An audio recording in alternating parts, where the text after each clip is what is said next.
रामपुर में खाद्य एवं रसद विभाग द्वारा चलाए जा रहे राशन कार्ड वेरिफिकेशन अभियान में बड़ी लापरवाही सामने आई है।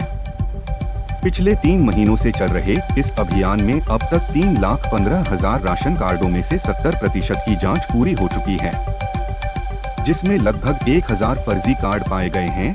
जिला पूर्ति अधिकारी पूरन सिंह चौहान के अनुसार वेरिफिकेशन में 70,000 कार्डों की जांच की गई, जिनमें से 69,000 परिवार पात्र पाए गए। चिंता की बात यह है कि स्वार ब्लॉक को छोड़कर अन्य ब्लॉक के बीडीओ इस महत्वपूर्ण कार्य में रुचि नहीं ले। अलावड़ा कस्बे को उप तहसील व नगर पालिका सीएचसी में डॉक्टर, उपकरण व 50 बेड सहित सुविधाएं बढ़ाने, स्कूल में खेल मैदान, पेयजल, पुरानी पानी की पाइप लाइनों को बदलने, बस लगाने की मांग रखी गई थी, लेकिन काम नहीं हुए। विधायक सुखवंत सिंह बनने के बाद अब अलावड़ा कस्बे को उम्मीद जगने लगी है। अलावड़ा को उप तहसील व नगर पालिका का दर्जा मिलने से सुविधा होगी। 1 वर्ष पहले केंद्रीय मंत्री भूपेंद्र यादव के सामने भी लोगों ने मांगे रखी थी कि अलावड़ा को उप तहसील और नगर पालिका का दर्जा दिलाने से न केवल कस्बे के लोगों को। जैसलमेर में दलपत हिंगड़ा को भाजपा जिलाध्यक्ष बनाए जाने पर एक बधाई संदेश की काफी चर्चा हो रही है। यह संदेश किसी पार्टी कार्यकर्ता या समर्थक का नहीं है, बल्कि कांग्रेस के पूर्व विधायक रूपाराम धनदेव का है। इसे उन्होंने फेसबुक अकाउंट पर शेयर किया, जिसके बाद रेगिस्तान की राजनीति काफी गर्मा गई है। इस बधाई संदेश के बाद उनके कांग्रेस छोड़ने की अटकलें तेज हो गई हैं। साथ ही कहा जा रहा है कि वह बीजेपी में अपनी जगह तलाश रहे हैं। इसी के चलते यह सोशल मीडिया पोस्ट शेयर किया है। उनके विरोधियों और समर्थकों में महाकुंभ में अब 2 अमृत स्नान बचे हैं। जयपुर सहित प्रदेश से महाकुंभ में जाने वाली नियमित ट्रेनों में नो रूम है। ऐसे में दोनों अमृत स्नान सहित अन्य दिनों में जाने वालों के लिए रेलवे ने तैयारी शुरू कर दी है। रेलवे यात्री भार को देखते हुए सिर्फ जयपुर से होते हुए 12 महाकुंभ स्पेशल ट्रेनों का संचालन करेगा।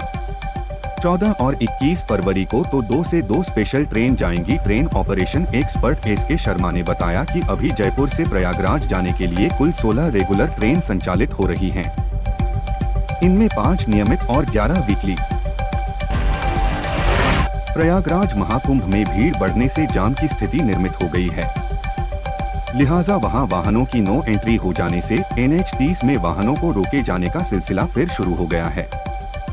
मप्र के सतना, मैहर, कटनी और रीवा में यात्री फंसे हैं। धीरे धीरे वाहनों को रवाना किया जा रहा है। प्रयागराज महाकुंभ में भीड़ बढ़ने से जाम की स्थिति निर्मित हो गई है, लिहाजा वहां वाहनों की नो एंट्री हो जाने से NH-30 में वाहनों को रोके जाने का सिलसिला फिर शुरू हो गया है। कटनी, मैहर और रीवा में वाहनों को रोका जा रहा है। रात भर से लोग दिल्ली जयपुर हाईवे पर बीते महीने NHAI टोल टैक्स में बढ़ोतरी करने का फैसला किया था। अब NHAI फैसले के विरोध में रविवार को मनोहरपुर टोल प्लाजा पर टेम्पो चालकों का उग्र विरोध प्रदर्शन देखने को मिला। चालकों ने टेम्पो के मासिक पास के लिए शुल्क में भारी वृद्धि के खिलाफ विरोध जताए हुए प्रदर्शन किया। इस दौरान टेम्पो चालकों ने HAI के अधिकारियों के खिलाफ जमकर नारेबाजी की। चालकों का कहना है कि मनोहर टोल प्लाजा पर टेम्पो के मासिक पास के लिए शुल्क 150 रुपए से बढ़ाकर 2,940 रुपए दिया गया है। अमेरिका से डिपोर्ट होकर कैथल पहुंचे एक युवक के परिजनों ने बड़ा खुलासा किया है। बेटे से उनको बताया कि अमृतसर एयरपोर्ट से अंबाला तक उनको हथकड़ी लगाकर लाया गया। पंजाब पुलिस गांव में छोड़कर गई है। उनके परिजनों के कुछ कागजातों पर हस्ताक्षर भी कराए गए हैं। युवक फिलहाल डिप्रेशन में है और उसे घर की बजाय दोस्तों के पास छोड़ा गया है ताकि उसे कुछ रिलैक्स मिले। बेटे के भविष्य को लेकर परिजन चिंतित हैं। कैथल के धुंधरेड़ी गांव का साहिल भी हरियाणा के उन 33 युवकों में से एक है जिनको अमेरिका से डिपोर्ट किया गया है। जयपुर रियल एस्टेट के लिहाज से राजधानी जयपुर देश की राइजिंग सिटी में शामिल हो गया है। हाल ही एक सर्वे रिपोर्ट में सामने आया है कि बुनियादी ढांचे का विस्तार, स्मार्ट सिटी के विकास कार्य और शहरी विस्तार की वजह से गति मिल रही है। इसके लिए एक्सप्रेसवे और मजबूत होते रोड नेटवर्क को भी एक बड़ा कारण माना गया है। जमीन की कीमतों में वृद्धि होने के आसार हैं। Real estate consultancy firm Colliers की रिपोर्ट में भौतिक बुनियादी ढांचे, सामाजिक बुनियादी ढांचे, जनसंख्या और आर्थिक कारकों जैसे मापदंडों पर मूल्यांकन